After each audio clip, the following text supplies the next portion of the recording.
덥죠, 여러분? 네, 히터를 꺼도 될 것 같아요. 추워요? 옷을 입으세요. 자, 누가복음 2장 1절에서 7절을 다 찾으셨으면 우리 천천히 한 목소리로 같이 읽겠습니다. 시작. 그때 가이사 아구스도가 영을 내려 천하로 다 호적하라 하였으니 이 호적은 구레뇨가 수리아 총독이 되었을 때에 처음 한 것이라.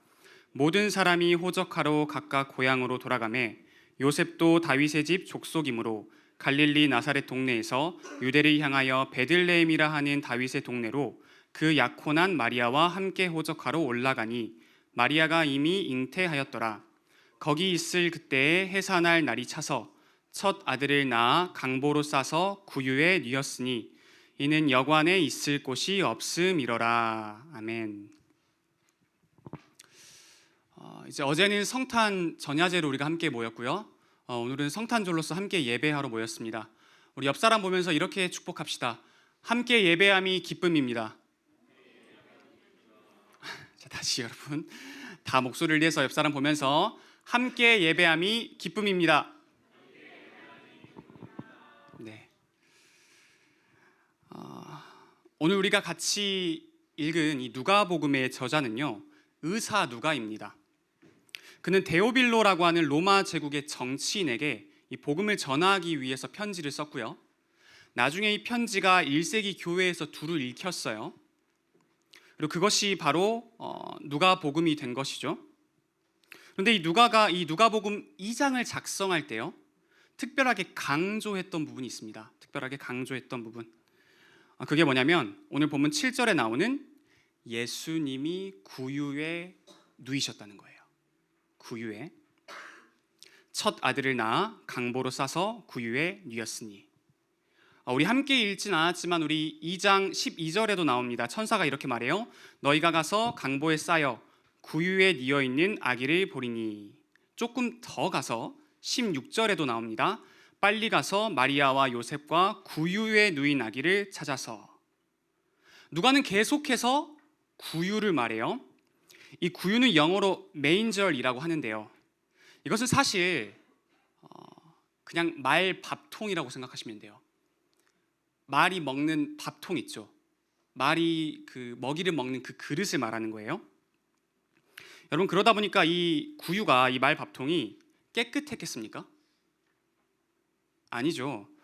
당연히 지저분했을 것이고요, 또 누추했을 것이며 냄새가 많이 났을 거예요. 그런데 누가는 계속해서 이 볼품없는 구유를 강조합니다. 정말 하찮고 별거 아닌 이 구유인데 그걸 계속해서 주목해요. 그는 왜 이것을 주목했을까요? 그것은 누가가 예수님께서 구유에 누이셨다라는 것을 통해서 뭔가 하고 싶은 이야기가 있다는 겁니다. 우리 본문을 쭉 같이 살펴보면서 그것을 함께 살펴보겠습니다. 본론으로 넘어갑시다. 본문 1절입니다. 그때 가이사 아구스도가 영을 내려 천하로 다 호적하라 하였으니. 이 1절은 오늘 본문의 배경을 말해줘요. 여기에서 가이사 아구스도는 로마 제국의 황제였던 옥타비아누스를 말합니다. 누구라고요, 여러분? 옥타비아누스. 이 옥타비아누스는 로마 제국의 첫 번째 황제였고 동시에 로마 역사상 가장 강력한 왕권을 가진 왕이었어요. 이와 관련해서 잠깐 이 로마의 역사, 특별히 이 정치 체제의 이 변화에 대해서 조금 우리가 살펴볼 필요가 있는데요. 여러분 편하게 흘려 들으십시오. 원래 초기 로마는 왕정이었어요. 왕이 다스리는 정치 시스템이었다는 거예요. 그러다가 몇 가지 사건으로 인해 공화정으로 바뀌게 됐어요. 이것은 이 국민의 대표가 다스리는 정치 시스템으로 바뀌었다는 것입니다. 여러분, 우리나라가 민주공화국이잖아요. 물론 지금의 우리나라 정치 시스템과는 다르지만 그래도 어느 정도 비슷한 면이 있었다는 거죠. 그리고 로마는 꽤 오랜 기간 이 공화정으로 운영이 됐어요. 그리고 이 공화정의 말기에 이 세 명의 지도자가 함께 다스렸습니다. 그 세 인물이 아까 말씀드린 이 옥타비아누스, 그리고 그 다음으로 안토니우스, 그리고 레피두스였어요. 이름 기억하지 않으셔도 돼요, 여러분. 이것을 보고 세 명의 우두머리가 정치를 한다, 나라를 다스린다고 해서 뭐라고 합니까? 삼두 정치라고 하죠. 그런데 여러분, 하늘 아래 세 개의 태양이 있을 수 없어요. 이 세 명은 당연하게도 싸웠고요. 이 싸움의 내용을 살펴보면 아주 복잡한데 그냥 막 아주 암투를 벌이면서 서로 죽여가면서 이렇게 싸움을 벌였다, 이 정도로만 알고 계시면 될 것 같아요.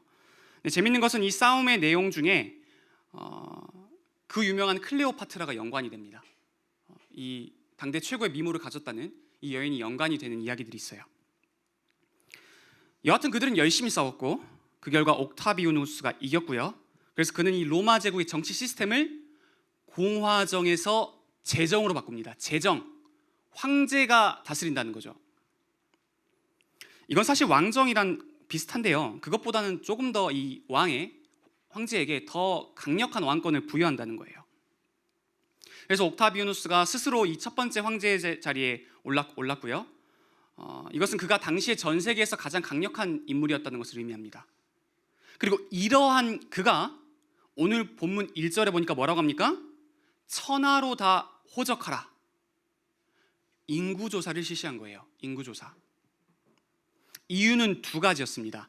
세금 징수와 군인 징병. 이 인구를 다 조사해가지고 이제 세금을 거두고요. 또 여기서 장성한 이 성인들을 뽑아가지고 이제 군대를 양성하기 위해서 이렇게 인구조사를 명령한 거예요. 그런데 이 인구조사가 지금처럼 이 전산 시스템이 되어 있는 게 아니라서 이 모두 다 자기의 고향으로 돌아가야 했어요. 그래서 그 옥타비아누스의 명령에 따라 이 4절의 내용과 같이 요셉과 마리아가 자신의 고향인 베들레헴으로 가게 됩니다. 그리고 그때 마리아의 뱃속에는 예수님이 계셨죠. 이 지점에서 우리가 상당히 주목해야 할 것이 있는데요, 그것은 예수님이 베들레헴에서 태어나신다는 것이 이미 구약 성경에 예언되어 있다는 것입니다. 미가서 5장 7절에 보면 미가 선지자가 이렇게 예언의 말씀을 전했습니다. 베들레헴 에브라다야, 너는 유다 족속 중에 작을지라도 이스라엘을 다스릴 자가 내게서 내게로 나올 것이라. 그의 근본은 상고에 영원에 있느니라. 그러니까 누가복음은요, 이 예언의 말씀이 실제로 성취됐다는 것을 말해주는 거예요. 그런데 이 누가복음뿐만 아니라 이 예언이 성취됐다는 것을 말해주는 또 다른 복음서가 있는데 그것이 바로 마태복음이에요. 그런데 이 마태복음과 누가복음에는 아주 큰 차이가 있습니다.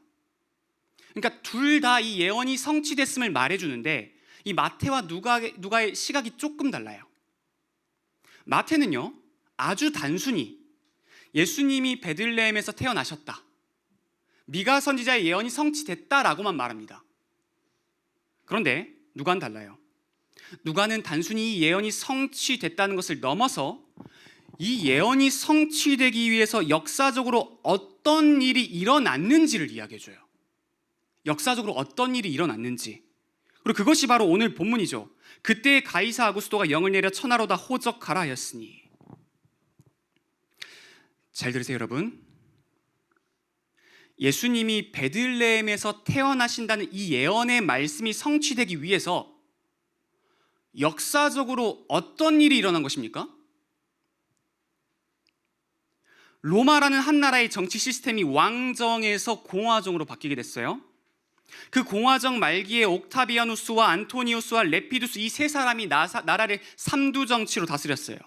그러다가 이 세 명이 치열하게 권력 다툼을 했고, 그 와중에 클레오파트라라는 이 당대의 최고의 미모를 자랑했던 그 인물 또한 엮여 있었어요. 그 싸움에서 옥타비아누스가 승리했고요. 그가 로마의 정치 시스템을 공화정에서 제정으로 바꿨으며 스스로 초대 황제로 등극합니다. 그리고 이러한 그가 세금 징수와 군인 징병을 위해서 인구조사를 명령합니다. 여러분, 이 모든 역사적 사실이 뭐 때문에 일어난 것입니까? 이거 그냥 우연히 일어난 겁니까?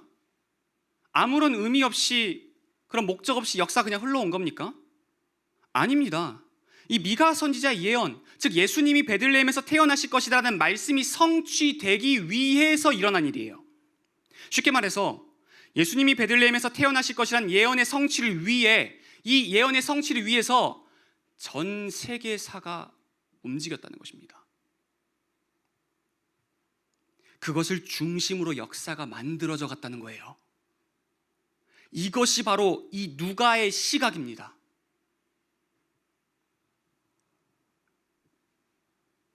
그리고 이러한 누가의 시각 가운데 그는 중요한 질문을 던지고 있어요. 오늘 저와 여러분을 향한 질문이기도 하죠. 누가 참된 왕인가? 오늘 본문을 쭉 읽다 보면 재미있는 사실이 있어요. 여러분 성경책 한번 쭉 보실래요? 오늘 본문 1절부터 7절까지를 쭉 보면요, 계속해서 순서대로 사람 이름이 나와요. 여러분 가장 처음에 누구의 이름이 나옵니까? 저를 보지 마시고 성경을 보세요. 가장 처음에 1절에 누구의 이름이 나와요? 가이사 아구스토 옥타비아누스죠. 그 다음으로 2절에 누구의 이름이 나옵니까? 구레뇨가 나와요. 옥타비아누스 황제 아래에서 수리아라는 지역을 다스린 총독이죠. 다음으로 4절에 요셉이 나오고요. 다음으로 5절에 마리아가 나오고요. 그리고 가장 마지막으로 7절에 예수님이 나와요. 그러니까 가이사 아구스토, 구레뇨, 요셉, 마리아, 그리고 나서 예수님 순서예요. 자, 그리고 여러분 이것을 볼 때 일반적인 세상의 관점으로 볼 때 누가 가장 높은 사람입니까? 누가 가장 높아요, 여러분? 이 순서 그대로죠. 가이사 아구스토가 제일 높아요. 그 다음이 구레뇨고, 그 다음이 요셉이고, 그 다음이 마리아고, 그 다음이 가장 마지막이 예수님이에요. 예수님은 지금 아기입니다. 아기. 그것도 갓 태어난 갓난아기요. 우는 거 말고는 아무것도 할 수 없는 무기력한 존재죠. 그가 지금 세상의 관점으로 볼 땐 가장 낮은 위치에 처해 있어요. 이것 조금 다르게 표현해서 말하자면요, 지금 가이사 아구스토는 어디에 있는 겁니까? 그는 가장 높고 화려한 보좌에 앉아 있습니다. 로마의 황제니까요. 그 다음 구레뇨는 그거보다 덜 크고 덜 화려한 총독의 자리 보좌에 앉아 있어요. 그 다음 요셉과 마리아는 허름한 마구간에 있고요. 우리 주님 예수님은 허름한 마구간 안에서도 가장 허름한 말밥통에 계십니다. 그분은 가장 낮고 비천한 곳에 누워 계세요. 거긴 지저분하고요, 거긴 누추하고요, 거긴 악취가 나요. 그저 말의 밥그릇일 뿐이에요. 우리 여기 아기를 낳아본 우리 선생님들, 부모님들은 이게 얼마나 충격적인 일인지 바로 느끼실 겁니다. 여러분 갓 태어난 아기는요 진짜 작아요. 진짜 작고 소중해요. 그런데 이때가요 세균과 바이러스에 가장 취약해요. 가장 약할 때니까요. 그래서 가장 깨끗한 곳에, 가장 안전한 곳에, 가장 편안한 곳에 그 아기를 조심스럽게 눕혀 놓아야 돼요. 아니 그런데 지금 이 말 밥통이라니요.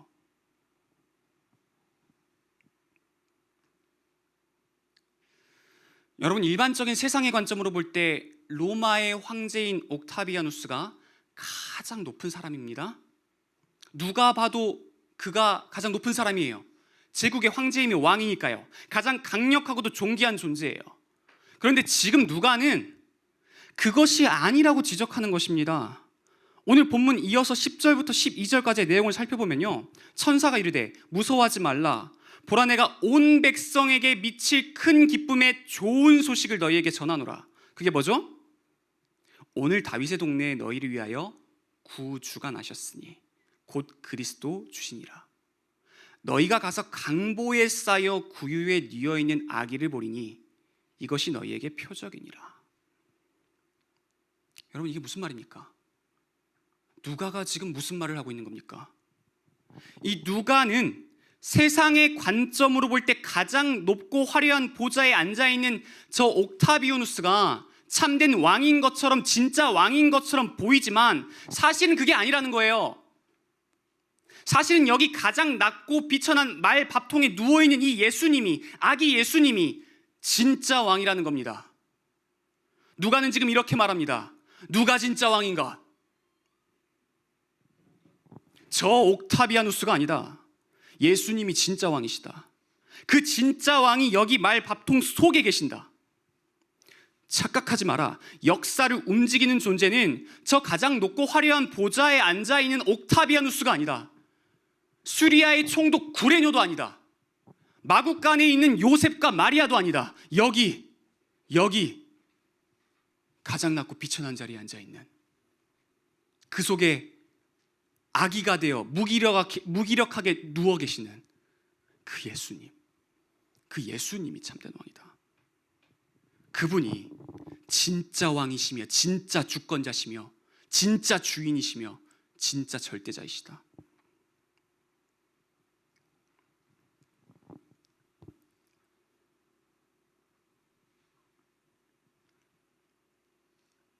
여러분, 이것이 성탄절이 저와 여러분에게 전해주는 역설입니다. 가장 낮은 자리에 있는 예수님이 우리의 왕이라는 것, 가장 비천한 위치에 있는 예수님이 이 역사의 주관자라는 것.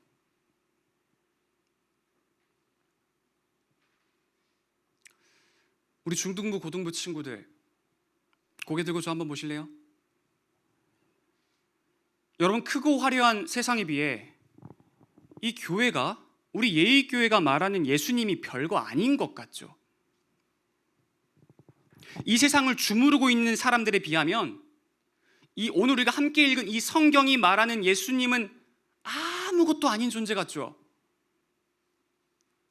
여러분, 이 나라에서 가장 높은 자리에 앉아있는 대통령과 국회의원들과 재판관들, 이 나라에서 가장 돈 많은 대기업 회장들과 사장님들, 이 나라에서 가장 똑똑한 대학 교수들과 연구원들, 이 나라에서 가장 인기 많은 배우들과 가수들과 인플루언서들, 그들에 비하면 우리가 믿는 이 예수님은 진짜 작고 낮고 비천하고 하찮고 멍청하고 가치 없고 아무 쓸데없는 존재처럼 보일 때가 있죠, 여러분.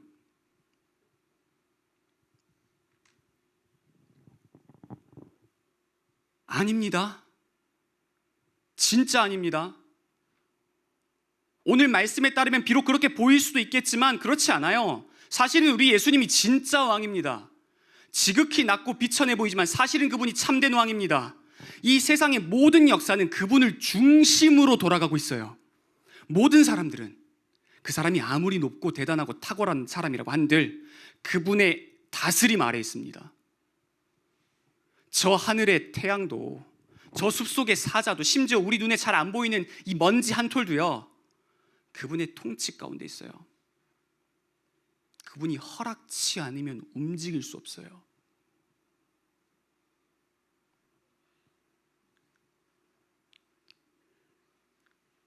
마지막으로 이에 더하여 더 기쁜 소식이 있습니다. 이것만 말씀드리고 오늘 설교를 마치겠습니다. 더 기쁜 소식은 이것입니다. 이러한 왕께서 여러분을 사랑하신다는 것입니다. 여러분, 이 왕이 여러분을 진심으로 사랑하십니다. 그걸 어떻게 확신할 수 있냐고요?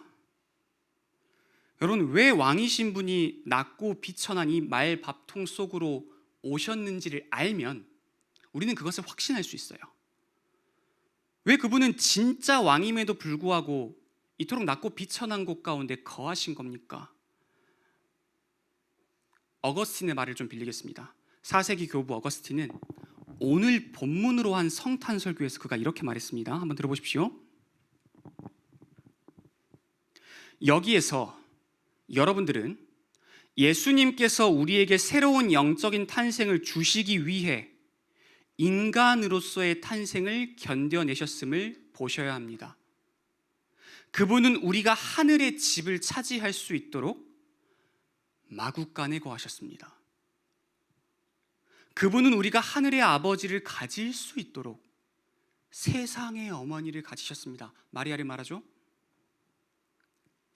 그분은 우리가 자유할 수 있도록 종이 되셨습니다.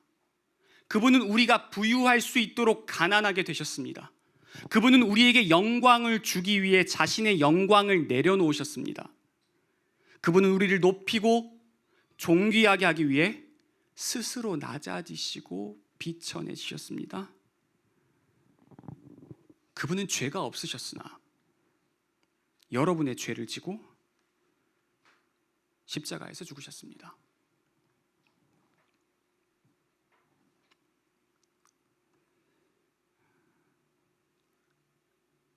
여러분, 누가 사랑하지 않고서 이런 일을 합니까? 누가 사랑하지 않고서 이토록 자기 자신을 망가뜨리고 이토록 자기 자신을 희생합니까? 누가 사랑하지 않고서 자신의 전 존재와 자신의 피와 살을 내어줍니까? 우리 사랑하는 청소년부 공동체 여러분, 그리스도께로 오십시오. 진짜 왕에게로 오십시오. 진짜 왕 되신 우리 주 예수 그리스도께로 오십시오. 여러분의 인생과 온 우주를 통치하고 계시는 그분께서 여러분을 진심으로 사랑하십니다. 그리고 여기에 위로가 있습니다. 여기에 소망도 있고요, 여기에 생명도 있어요. 우리 고3들 새로운 대학으로 가죠. 우리 중3들 새로운 고등학교로 갑니다. 새로움이란 언제나 설렘과 함께 두려움을 가져다 줍니다. 앞으로 어떤 미래가 펼쳐질지 모르니까 두려울 수 있어요. 또한 우리 청소년들 모두가, 이 나라에 사는 모두가, 또 다른 나라까지도 입을 모아 말해요. 대한민국은 청소년으로 살기 힘든 곳이라고. 특히 고등학생의 경우 더더욱 그렇죠. 입시 지옥. 공부 때문에 힘들어요. 그런데 공부만 문제예요, 여러분? 여러 인간관계에서 갈등이 많아요. 학교 선생님과의 갈등, 선후배와의 갈등, 친구들과의 갈등, 부모님과의 갈등, 이러한 여러 갈등 가운데 괴로워요. 그럼 더 나아가 우리가 이 기독교인으로서 이 세상을 바라볼 때 어떠합니까? 세상은 너무 커요. 화려해요. 대단해요. 탁월한 사람들이 정말 많아요. 거기에 비하면 나는, 내가 믿는 기독교는, 내가 다니는 이곳 예일교회는, 내가 다니는 이곳 예일교회에서 매주 선포되는 그 예수님은 별거 아닌 것처럼 느껴져요.